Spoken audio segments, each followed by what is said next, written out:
బంగారం బ్యాంకులు ఇతర ప్రైవేటు సంస్థల్లో ఉన్న విడిపించి కొనబడును. కొమ్మూరి గోల్డ్ ఆంధ్ర మరియు తెలంగాణ.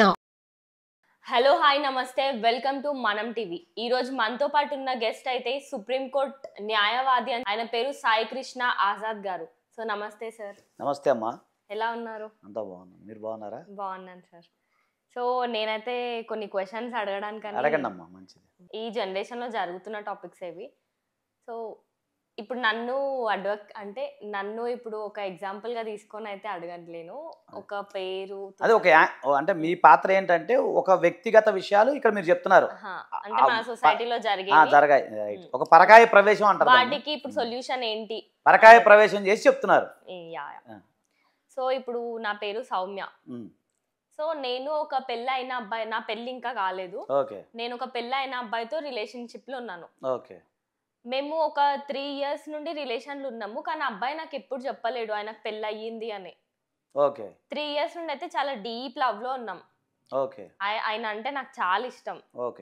సో ఇప్పుడు 3 years నుండి అసలు నాతో చాలా తిరిగి ఎంజాయ్ చేసి చాలా అసలు ఆయననే నా ప్రపంచం అయిపోయినాడు. ఇప్పుడు ఆ అబ్బాయి అంటే ఆయన లేకుండా నేను అసలు ఉండలేను ఇప్పుడు. సో ఇప్పుడు ఆయనకి వాళ్ళ భార్యతో విడాకులు ఇప్పించి నేను పెళ్లి చేసుకోవాలంటే ఏం చేయాలి? అది పరిష్కారం ఏంటని అడుగుతాను. పరిష్కారం ఏంటి? ఫస్ట్ ఏంటంటే జనరల్గా ఇప్పుడున్న పరిస్థితుల్లో ఏంటంటే చాలామంది మీరు అంటే నేనంటే సౌమ్య అలా అర్థం చేసుకోండి. సో ఇప్పుడున్న యూత్ జనరేషన్ ఏంటంటే మంచి చెడు వెనక ముందు జీవితం గురించి ఆలోచించట్లా, అంత ఫాస్ట్ ఫుడ్ లాగా ఫాస్ట్ లైఫ్ అయిపోయింది. ఎందుకు అంటే ఇప్పుడున్న జనరేషన్లో అన్నీ కూడా ఏంటంటే అన్నీ మీకు కాళ్ళ దగ్గరికి వచ్చేస్తున్నాయి. అర్థం ఉందండి. నేను ఇప్పుడు మా చిన్నప్పుడు ఇడ్లీ తినాలంటే 2 kilometers సైకిల్ వేసుకుని పోయి ఇడ్లీ తిని వచ్చేది, అది కూడా రేరు. అదే బిర్యానీ తినాలంటే చెప్పాక మీకు హైదరాబాద్ వచ్చిన తర్వాత అసలు బిర్యానీ అనేది ఎలా ఉంటుంది అనేది నాకు తెలుసు. అప్పుడు బిర్యానీ అనేది ఎలా ఉంటుందా ఏంటని కూడా తెలియదు, నిజం చెప్తాను. సో అలాగా ఇప్పుడు ఫోన్ చేస్తే వచ్చేస్తున్నాయి, జొమాటో బుక్ చేస్తే వచ్చేస్తుంది, కారు ఇంటికి వస్తుంది, అన్నీ డెలివరీ, మొత్తం కాలు ఇక్కడి నుంచి కదపాల్సిన అవసరం లేదు, డోర్ స్టెప్ అయిపోయింది, అన్ని డోర్ స్టెప్ అయిపోయింది. సో జీవితం కూడా అదే అనుకుంటున్నారు అందరూ. ఇప్పుడు వీటితో మనం ఏదైతే ఈ మెటీరియలిస్టిక్ లైఫ్లో కొన్ని వాస్తవాలు కూడా ఓకే, ఇది కూడా అలాగే సైకలాజికల్ అంటే మైండ్కి ఎక్కువ పని పెట్టట్లా, అంటే మైండ్కి ఆలోచించే విధానం, ఏదైనా ఒక కష్టం వస్తే లేదంటే ఒక సమస్య వస్తే దానికి పరిష్కారం ఏంటి అనేది ఆలోచించట్లా. అంటే ఫాస్ట్గా వెళ్ళిపోవాలి, వడ్డించుకుంటూ వెళ్ళిపోవాలి, టక వెళ్ళిపోవాలి, లేదా కానప్పుడు సూసైడ్ చేసుకుంటాం. ఈ 2 మార్గాలు కనపడుతూ ఉన్నాయి. సో ఇప్పుడు ఈమె అడిగే ప్రశ్న ఏంటంటే చాలామంది ఇప్పుడు అంతకుముందు గతంలో కూడా నాకు వచ్చినాయి కేసులు. చాలామంది ఏంటంటే ఒక వ్యక్తిని డీప్గా ప్రేమిస్తారు, డీప్గా అతనితో అన్ని రకాలుగా ఉంటారు, కలిసి ఉంటారు, కాపురం చేస్తారు, అన్నీ జరుగుతాయి.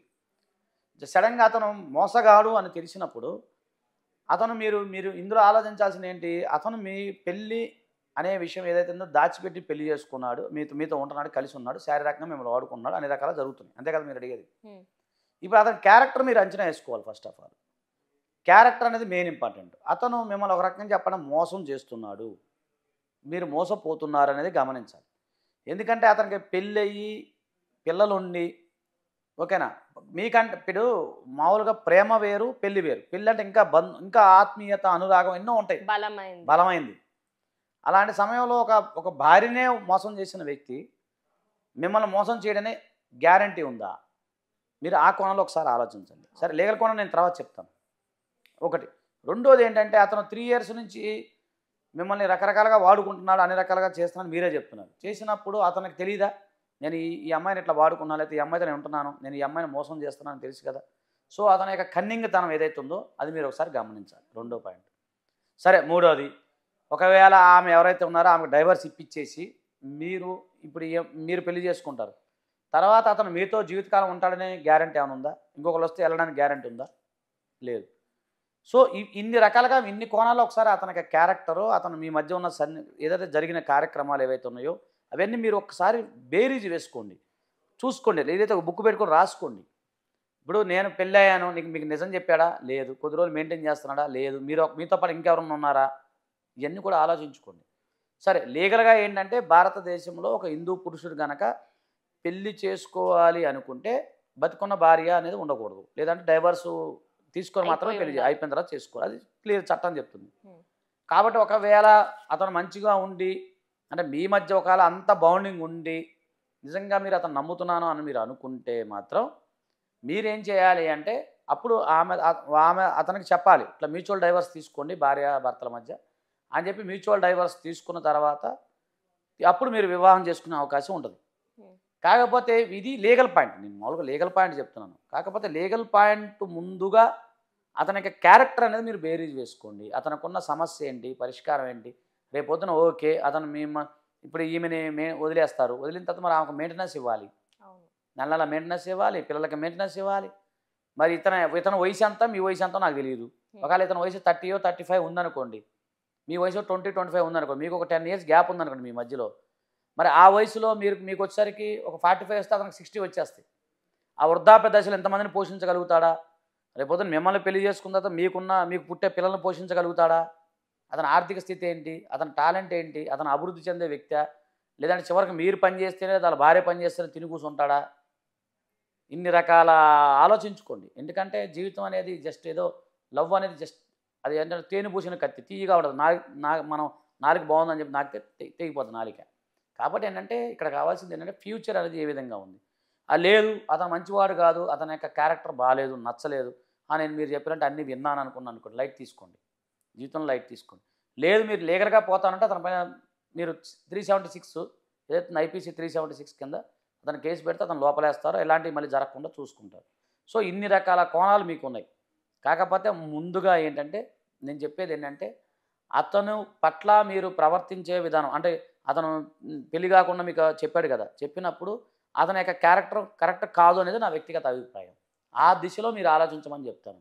లేదు ఇప్పుడు మనం చెప్పి నచ్చలేదు అనుకోండి, మనం చెప్పిన ఇప్పుడు నాకు కోపం వచ్చింది అనుకోండి, తల్లిదండ్రులతో మాట్లాడమనండి, తర్వాత అన్నదమ్ములతో మాట్లాడమనండి.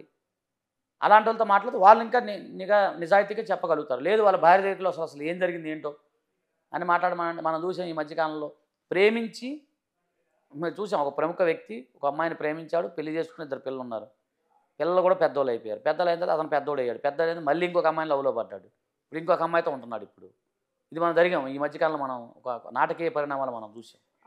సో ఇప్పుడు ఆ విధంగా చేస్తే రేపొద్దున ఇంకొకరితో ఉండడానికి గ్యారంటీ ఏముంది? కాబట్టి ఏంటంటే కొంచెం ఆలోచించుకొని నిర్ణయం తీసుకోమనేది నా వ్యక్తిగత అభిప్రాయం. సో ఇప్పుడు మీరు చెప్పే మాట ఏంటంటే ఆల్రెడీ ఒక ఆమె ఉన్న తర్వాత ఆమెను మోసం చేసి మీ దగ్గరకు వచ్చినాడు, ఇప్పుడు మళ్ళీ మిమ్మల్ని మోసం చేసి ఇంకొకరి దగ్గరికి వెళ్ళడానికి గ్యారంటీ ఏంటి? ఎస్ అంతే కదా. అదొకటి. ఆర్థిక కోణం కూడా ఆలోచించండి. అతను మరి పోషించగలిగితే ఎంతమందిని పోషించగలుగుతాడుగా ఆలోచించాలి. అదొకటి చూసుకోవాలి కదా. మరి హెల్త్ కూడా చూసుకోవాలి. ఈ 2 రకాల పద్ధతులు ఉన్నాయి. అతను హెల్త్ బాగోకపోతే రేపొద్దున మీరు మ్యారేజ్ చేసుకున్నారు, హెల్త్ బాగోకపోతే లేదా అతను ఆర్థికంగా చేయలేకపోతే అప్పుడు మళ్ళీ మీరు ఏం బాధలు పడాలి? అదే ఆలోచించుకోవాలి. ఎందుకంటే అతను మెయింటెనెన్స్ ఇవ్వాలి కదా, అమ్మ వాళ్ళకి భార్యకి ఇవ్వాలి, బిడ్డలకి ఇవ్వాలి, అటు మెయింటెనెన్స్ ఇవ్వాలి, చూసుకోవాలి. వాళ్ళ ఫ్యామిలీ యాక్సెప్ట్ చేస్తారో లేదో అది కూడా చూసుకోవాలి. ఇవన్నీ చూసుకోవాలి. కాబట్టి సరే ఆలోచించుకోండి, తొందరపడి నిర్ణయం తీసుకోవచ్చు అనేది నా వ్యక్తిగత అభిప్రాయం. This is my personal opinion. Okay. So ఇప్పుడు నాకు అంటే నేను ఒక అబ్బాయిని లవ్ చేసినాను. యాక్చువల్గా ఇప్పుడు నా పేరు ఏమని చెప్తా అంటే, నా పేరు దివ్య. నేను ఒక అబ్బాయిని లవ్ చేసి పెళ్లి చేసుకోవాలని ఇంట్లో చెప్పినాను. మా పేరెంట్స్కి ఆ అబ్బాయికి నాకు పెళ్లి చేయడం ఇష్టం లేదు. అయినా కానీ నాకు ఆ అబ్బాయి పైన అంత ఇష్టం ఉందని నేను అబ్బాయితో ఇంట్లో నుండి వెళ్ళిపోయి పెళ్లి చేసుకోవడానికి నేను సిద్ధంగా ఉన్నా. అట్లా వెళ్ళిపోయి పెళ్లి కూడా చేసుకున్నాను. కానీ ఇప్పుడు మా ఇంట్లో మాకు ఏవైతే ఆస్తులు ఉన్నాయి అవి మా నాన్నగారు సంపాదించిన ఆస్తులు, మా తాతయ్య వాళ్ళ ఆస్తులు, అవన్నీ ఆస్తులలో నాకు వాటా ఉండే. సో ఇప్పుడు నేను వాళ్ళకి ఇష్టం లేని పెళ్లి చేసుకున్నా కాబట్టి వాళ్ళు నాకు ఇప్పుడు నా వాటా ఏదైతుందో వాళ్ళు నాకు ఇస్తలేరు. అయితే ఇప్పుడు నా వాటా నాకు రావాలంటే నేను ఏం చేయాలి? ఎస్, ఇది అంటే జనరల్గా ఏంటంటే పెళ్లి చేసేసుకున్నారు, వాళ్ళు ఆల్రెడీ లవ్ మ్యారేజ్ చేసేసుకున్నారు, ఇష్టం లేని పెళ్లి చేసుకున్నారు. ఒకటి ఇష్టం లేని పెళ్లి చేసుకున్నాను, మా పేరెంట్స్ నా వాటా నాకు ఇస్తారు, ఆస్తిలో భాగం లేదు, నీకు ఎవరికి సంబంధం లేదని అంటారు. అంతే కదా, నాకు కావాలా ఇప్పుడు ఆస్తి? రైట్. ఇప్పుడు నేనేమంటున్నానంటే ఇప్పుడు 2 రకాల ప్రశ్న మనం అడుగుదాం. ఒకటి ఏంటంటే అమ్మా, మీ నాన్నగారి సెల్ఫ్ ఎక్వైర్ ప్రాపర్టీ ఏదైతే ఉందో, అంటే ఆయన కష్టపడి ఆయన స్వతంత్రంగా సంపాదించుకున్న ప్రాపర్టీ ఏదైతే ఉందో అది మీకైతే అందులో మీకు వాటా రాదు, గుర్తుపెట్టుకోండి. భారతదేశంలో ఒక హిందూ పురుషుడు సంపాదించిన సెల్ఫ్ ఎక్వైర్ ప్రాపర్టీ అంటాం, మనం స్వార్జితపు ఆస్తి అంటాం. ఈ స్వార్జితపు ఆస్తి ఏదైతే ఉందో అది నా ఇష్టం, నేను ఎవరికైనా దారిని పోయే దాని కూడా ఇచ్చుకోవచ్చు. సో అలాగే మీ నాన్నగారు తన కష్టపడి సంపాదించిన ఆ స్వార్జితపు ఆస్తిలో ఎవరికి రైట్ ఉండదు. ఎప్పుడైతే ఒక హిందూ పురుషుడు కనుక వీలునామా రాస్తే, ఇప్పుడు వీలునామా రాశాడు అనుకోండి, ఇప్పుడు మీరు చెప్పినట్టు దివ్య పేరు మీద వీలునామా దివ్యాకి వెళ్తుంది. లేదు వీలునామా కనుక ఆయన రాయకుండా మరణించాడు అనుకోండి ఒకవేళ, అప్పుడు నీకు వాటా వస్తుంది, దివ్యానామకి వాటా వస్తుంది. ఇప్పుడు అమ్మాయిలు అబ్బాయిలు ఇద్దరు సమానలే, మహిళలకు కూడా వాటాలో ఆస్తిలో వాటా ఉంటుంది. లేదు తాతల ద్వారా వచ్చిన ఆస్తి అనుకుంది, ఎన్సిస్టర్ ప్రాపర్టీ అంటాం. ఎన్సిస్టర్ ప్రాపర్టీ అయితే ఏదైతే ఉందో దాంట్లో మీకు రైట్ ఉంటుంది. ఎందుకు అంటే మీరు లవ్ మ్యారేజ్ చేసుకున్నా, ఇష్టం లేని పెళ్లి చేసుకున్నా ఏంటి మీకు, కాకపోతే మీరు మేజర్స్ అయ్యే చేసుకున్నారు కదా, మీ యొక్క పెళ్లి వయసు 19 years ఉండాలి, అబ్బాయికి 22 సంవత్సరాలు ఉండాలి, అది ఓకేనా. అవి అయిన తర్వాత మీరు పెళ్లి చేసుకున్నారు, మీరు ఇష్టం లేని పెళ్లి చేసుకున్నా, లేదా కులాంతర వివాహం లేదా మతాంతర వివాహం చేసుకున్నా, మీకు రావాల్సిన ఆస్తిలో వాటా ఏదైతే ఉందో అది అనేది రాకుండా అయితే పోదు, మీకు వస్తుంది, దానిలో నో డౌట్.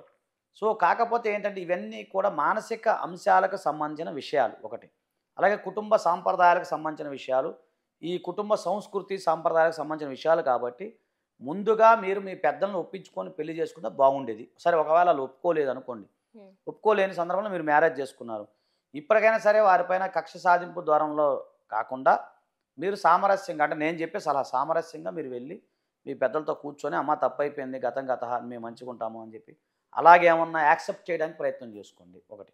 ఒకవేళ అలా కాలేదు అనుకోండి, మీకు పార్టిషన్ సూట్ మీరు ఫైల్ చేసుకోవచ్చు. కాకపోతే ఆస్తి మొత్తం మీకు రాదు, ఆస్తి మొత్తం మీకు రాదు, గుర్తుపెట్టుకోండి. మొత్తం 100 రూపాయలు అంటే 100 రూపాయలు రాదు. అందులో మీరు ఎంతమంది ఉన్నారు, మీ నాన్నలు ఎంతమంది, మీ నాన్నలకు పుట్టిన సంతానం ఎంతమంది, ఎన్ని వాటాలు వస్తాయని చూసి అందులో మీకు వచ్చే వాటా ఉదాహరణకు 10 రూపాయలు, ఆ 10 రూపాయలు మాత్రం మీకు వస్తాయి. అంతేకాని మా తాతగారు 100 ఎకరాలు సంపాదించారు, లేకపోతే ఆ 100 ఎకరాలు నాకు ఉండదు. దానిలో మీ నాన్నగారు నలుగురు ఉన్నారు, మనిషికి 25 ఎకరాలు వస్తాయి. అందులో మీరు ఎంతమంది ఉన్నారు, మీరు మీతో పాటు తోడబుట్టిన వాళ్ళు కూడా హక్కు ఉంటుంది. మీ అమ్మగారు, మీ నాన్నగారు, మన తోడబుట్టిన వాళ్ళు ఎంతమంది ఉన్నారు, సో ఎంతమంది, ఇవన్నీ లెక్కేసుకుంటే మీకు ఎంత వస్తుంది అది చూసుకుని దానికి మీరు పార్టిషన్ సూట్ ఫైల్ చేసుకోలేదు తప్ప మొత్తం ఆస్తి అయితే రాదు. కాకపోతే ఏంటంటే మీరు పెళ్ళి లవ్ మ్యారేజ్ చేసుకున్నంత మాత్రాన మీ ఆస్తిలో వాటా అనేది రాకుండా అయితే పోదు. కాకపోతే ఏంటంటే తల్లిదండ్రులను ఒప్పించి ప్రేమపూర్వకంగా చేసుకోవాలి. లేదు అలా కాకుండా పెళ్ళి అయ్యే సమయంలో కొంత జరుగుతూ ఉంటాయి. నేను చాలామందికి అంటే అట్లా నాకు కూడా కొంతమంది కలిపి ఫోన్ చేస్తుంటారు. ఒక అమ్మాయి లవ్ మ్యారేజ్ చేసుకున్నప్పుడు రేపొద్దున ఈ అమ్మాయి వాటాలో హక్కు రాకుండా చేయాలంటే ఏం చేయాలి సార్ అని మనల్ని అడుగుతూ ఉంటారు. ఆ సమయంలో ఏంటంటే రెలింక్విష్ డీడ్ అంటాం. రెలింక్విష్ అంటే హక్కు విడుదల పత్రం. అప్పుడు కనుక ఆమె రెలింక్విష్ డీడ్ కనుక రాసి ఇచ్చింది అనుకోండి వాళ్ళకి, ఏమని, నా యొక్క ఆస్తి ఏదైతే ఉందో భవిష్యత్తులో నేను ఎలాంటి క్లెయిమ్ చెయ్యను, నాకు నా భర్తే సర్వస్వం, నేను అతను పెళ్లి చేసుకున్నా, నా లవర్తోనే వెళ్ళిపోతాను, తిరిగి వచ్చి మీ యొక్క ప్రాపర్టీలో ఎక్కడ నేను కనుక ₹1 అడగనని చెప్పి రెలింక్విష్ డీడ్ కనుక ఆమె తయారు చేసుకొని ఇచ్చిందనుకోండి పేరెంట్స్కి, అప్పుడు ఈ యొక్క చిల్లిగా కూడా రాదు. సో అదొకటి గమనించాలి, అంటే రెలింక్విష్ డీడ్ రాసిందా లేదా అనేది మనం గమనించాలి.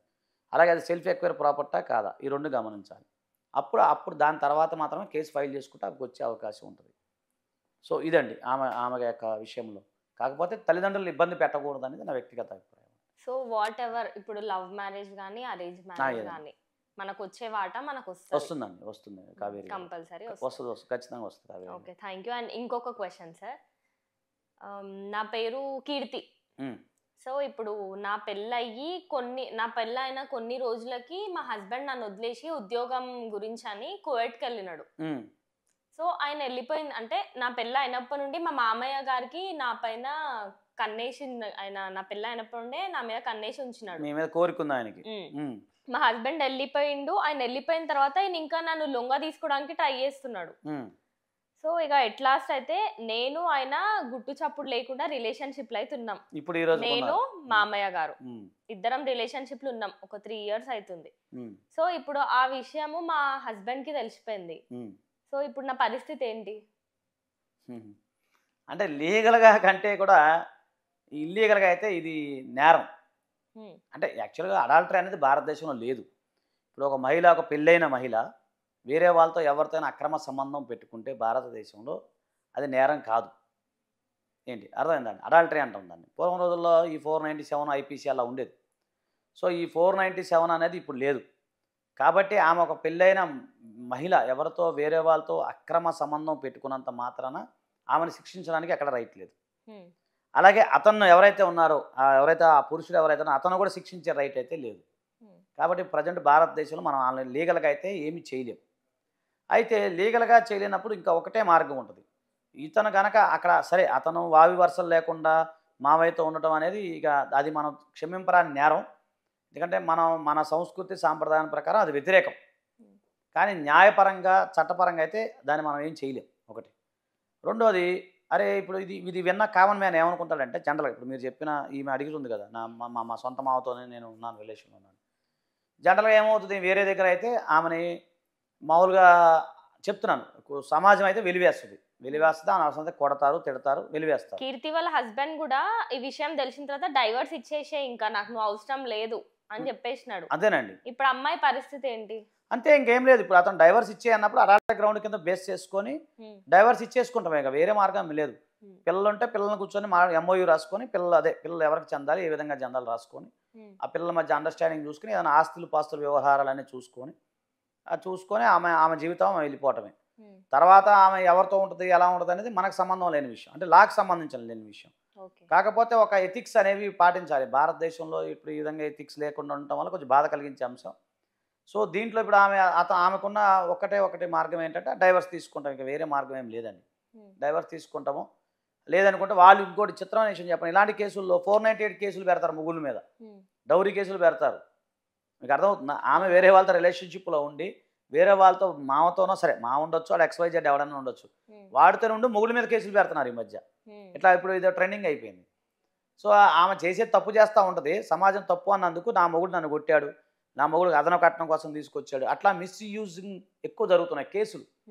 ఈ 85 BNS అండి, 85 BNS లేదా 498 గతంలోది. ఈ కేసులు ఎక్కువ మొగుల మీద పెట్టడం, అలాగే డొమెస్టిక్ వైలెన్స్ వేయటం, మెయింటెనెన్స్లు వేయటం, ఈ విధంగా మొగుళ్ళు ఈరోజు ఏంటంటే భర్తలు బలైపోతా ఉన్నారు ఈరోజు. సో మరి దీనికి ఎక్కడ ఫుల్ స్టాప్ పడుతుంది, దొరికేసరికి హస్బెండ్ నే బ్లేమ్ చేసేయాలి, హస్బెండ్ మీద కేసులు పెడుతున్నారు. నన్ను కొట్టాడు, తిట్టాడు, అనుమానిస్తుంటాడు, లేదా డౌరీ తీసుకురామని అదనపు కట్నం కోసం వేధిస్తున్నాడు అని చెప్పి ఆ విధంగా కూడా కేసులు పెడతా ఉన్నారు.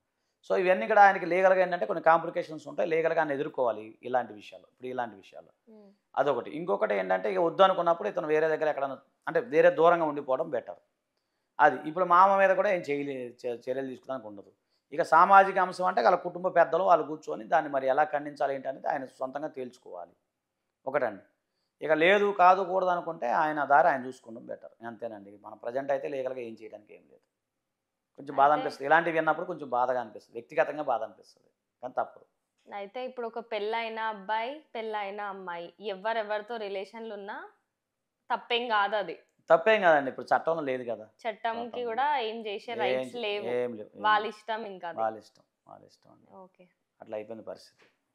ఓకే, థ్యాంక్ యూ అండి, మీ వాల్యుబుల్ టైం ఇచ్చినందుకు. Thank you so much. మీకు కూడా కావేరి గారు.